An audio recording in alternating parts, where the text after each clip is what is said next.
Bueno, ahora continuamos con nuestra compañera Marley, que nos va a hacer una corta exposición sobre algunos términos en específico. ¿Me escuchan? Buenas noches para todos. Bueno, en este momento pues ya después de toda la exposición que realizó mi compañero y el video que acabamos de ver anteriormente, me corresponde a mí mostrar como preceptos básicos de la teoría pues del delito. En este caso comenzaremos con el precepto básico del delito como tal. El delito, pues todos sabemos que es un acto típicamente antijurídico, culpable e imputable a un hombre y castigado con una sanción penal. Seguido de esto, voy a explicarles qué es la antijuricidad. La antijuricidad, la conducta es algo o un porte de la realidad, no lo crea la ley y ocurre en la realidad. La ley penal solo lo desvalora, dice que es mala y le pone una pena, ¿cierto? En este caso de la conducta que se realiza. ¿Qué es la tipicidad? La tipicidad es la posibilidad de adecuar esta conducta y encajarla en alguna de las descripciones que la ley penal hace en algunos de sus artículos. Esta tiene relación directa con el principio de la legalidad. No hay un delito sin ley. Por lo contrario, pues la conducta atípica es la que no encaja en ninguna ley penal. La antijuricidad, que sea contrario al orden jurídico. O sea, todo lo contrario a la tipicidad. Y en este caso no está permitida y realiza una conducta siempre que haya una conducta, hay voluntad, que es típica, pero no va a ser antijurídica porque, ejemplo, matando en legítima defensa no va contra el orden jurídico, sino que hace uso de un permiso que se llama legítima defensa, ¿cierto? Yo creo que todos hemos escuchado sobre la legítima defensa. Cuando ese permiso no existe, la conducta se genera antijurídica. Y por último, la culpabilidad. Ejemplo, tengo la culpabilidad yo cuando este acto injusto se le puede reprochar, imputar a una persona, cuando existe la culpabilidad. En este caso estamos ante un delito. Cuando hay delito, la conducta es típica, antijurídica y culpable, ¿cierto? Ya después de haber explicado algunos de estos preceptos básicos, que es por el tema que hoy nos encontramos aquí en esta exposición, quiero explicarles una guía en la que se resuelve un caso de la teoría del delito. Entonces, comenzamos en orden, ¿vale? Para que me coloquen cuidado. Entonces, primeramente, en la teoría del delito se debe seleccionar en una primera mirada la figura penal en juego. ¿Cuál es la figura penal que vamos a estudiar, cierto? Un ejemplo, no puede aplicar una figura penal que si bien estaba vigente al momento del hecho, no lo está en la actualidad. Para ello tienen que conocer los contenidos del principio de legalidad sustantivo. También será reprimido, ejemplo, tal persona cometió este delito, será reprimido con el delito de hurto o el de homicidio. El que matare a otro, en este caso para ello, en primer lugar deben analizar la validez territorial y temporal de la ley penal que estén aplicando. Segundo, determinar cuál es el tipo penal aplicable. Ya después de haber figurado el delito penal que está en juego, debemos determinar cuál es el tipo penal aplicable. Ejemplo, el que matare a otro por precio o promesa remuneratoria, en este caso expresó una ley. Tercero, explicar si hay una acción, una conducta o por qué la hay. También si concurren causas de exclusión de la acción, determinando cuáles son ellas y explicar así cuál sería la acción.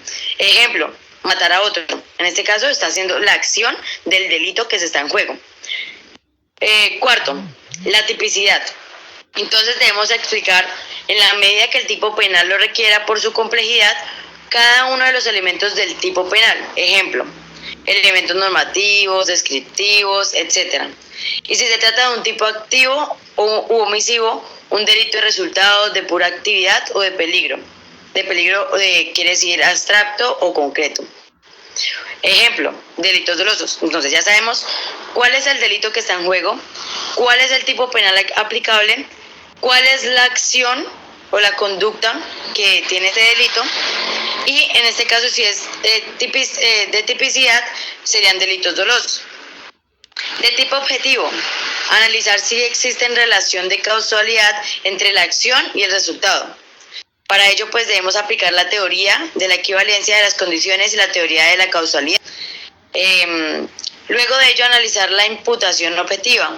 ¿Qué quiere decir esto? La acción crea un peligro jurídicamente desaprobado para la producción del resultado, y el resultado es una concreción de este peligro creado por la acción. En este caso se analiza cuál es la aceleración de la causalidad. Conductas que se quedan fuera del ámbito de la protección de la norma, peligros permitidos, principio de confianza, división del trabajo, etc. Después de la tipicidad, ¿y si es de tipo objetivo? Pasamos al tipo subjetivo. En este caso, el tipo subjetivo sería el dolo, sus componentes. Ejemplo, hay un conocimiento y voluntad de realizar todos y cada uno de los elementos de tipo objetivo. ¿Qué clase de dolo es? Si es directo, indirecto, eventual, etc. En este caso de tipo objetivo, también debemos observar si hay errores de tipo. Sobre todo en los elementos de tipo objetivo que recaen los medios, la relación de causalidad, el resultado, la acción, el objeto de la acción, y esto debe fundamentar si, habiendo un error, este es relevante para ser considerado un error de tipo, y en la medida en que se compruebe la existencia de este error de tipo, entonces con seguridad no habría un dolo, como lo decíamos anteriormente. Después de observar en la tipicidad si es de tipo objetivo o de tipo subjetivo, debemos pasar a la conducta antijurídica. ¿Cuáles son la conducta antijurídica? Las causas de justificación. En primer lugar, debe analizar si concurre en principio una aparente causal de justificación. Ahí entramos a los elementos objetivos de una causa de justificación. Ahí podría ser la defensa necesaria, el estado de necesidad justificante, el cumplimiento de un deber, el ejercicio de un derecho, etc. En los elementos subjetivos de la antijuricidad podemos ver si son de causa de justificación en cuestión. Aquí vamos a verificar en la teoría del delito si tiene conocimiento, en el estudio del caso, si tiene conocimiento de todos y cada uno de los elementos que causa la justificación analizada, ¿cierto? A esta altura del estudio del caso, podemos llegar a detectar la existencia de un error de prohibición que analiza la culpabilidad por falta de conocimiento o por creencia errónea de concurrencia de una causa de justificación. Si en este caso no hay una causa de justificación, aplica al caso entonces la conducta antijurídica. Si parece aplicable una causa de justificación por elementos objetivos y subjetivos que no coinciden, entonces la conducta es antijurídica. Por lo tanto, siempre que la conducta sea antijurídica, pasan al análisis de la culpabilidad. En cambio, si por ejemplo concurrimos a un objeto, una conducta típica se encuentra justificada por el ordenamiento legal, allí termina un análisis del caso para poder concretar si es antijurídica o no lo es. Ya después de haber explicado en el estudio del caso, analizar si es típica, si es antijurídica, pasamos a analizar si es de culpabilidad. En el estudio de la culpabilidad debemos observar tres componentes. Primero, la imputabilidad. ¿Qué es la imputabilidad dentro de este caso? Capacidad de comprender la criminalidad del acto y dirigir las acciones conforme a esa comprensión. ¿Qué quiere decir? Si son menores, si tiene una enfermedad psiquiátrica, ejemplo, alguna incapacidad. Segundo, debemos tener cuál es el conocimiento del potencial injusto. Aquí debemos analizar la existencia de algún error de prohibición.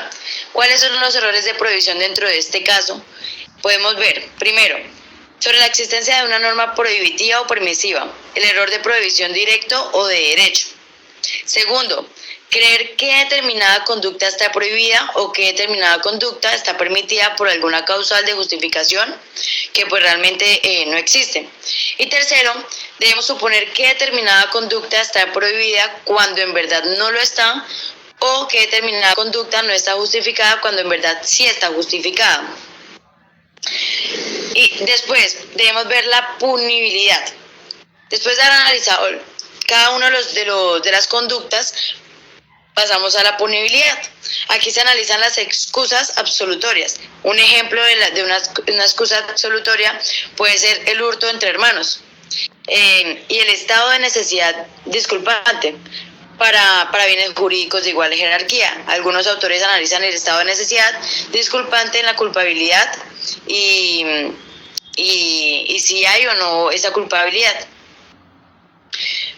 También en la punibilidad, si no hay ninguna excusa absolutoria o si no concurren en un estado de necesidad disculpante, entonces la conducta no solo es delictiva, sino que además es punible.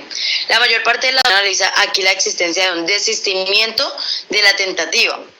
Al respecto se va a analizar si el desistimiento es válido o no, es decir, si fue voluntario, si bastó esto como para borrar el disvalor de la acción. Y por último, también algunos autores consideran que el indulto es un perdón respecto de la pena que debe analizarse en esta categoría, sobre el contenido de la punibilidad, que es más amplio de los que ya estábamos viendo. Estos análisis deben integrarse, por supuesto, con los relacionados en el estudio del caso. Entonces, en orden. Primero, seleccionar la figura penal que está en juego. Segundo, ¿qué tipo penal es aplicable en este caso? Tercero, revisar si hay acción o conducta y por qué la hay. Si concurren en causas de exclusión de la acción, etc. Seguido de esto, debemos ver si es de conducta típica, si es de tipo objetivo, subjetivo, si es de antijurídica, si los elementos de la antijuridicidad son objetivos o subjetivos, si es culpabilidad, también ver cuáles son las causales de la culpabilidad, y allí ya estaremos viendo un estudio del caso seguido de la teoría del delito, que es el tema que estamos exponiendo en este momento. Y pues eso sería todo.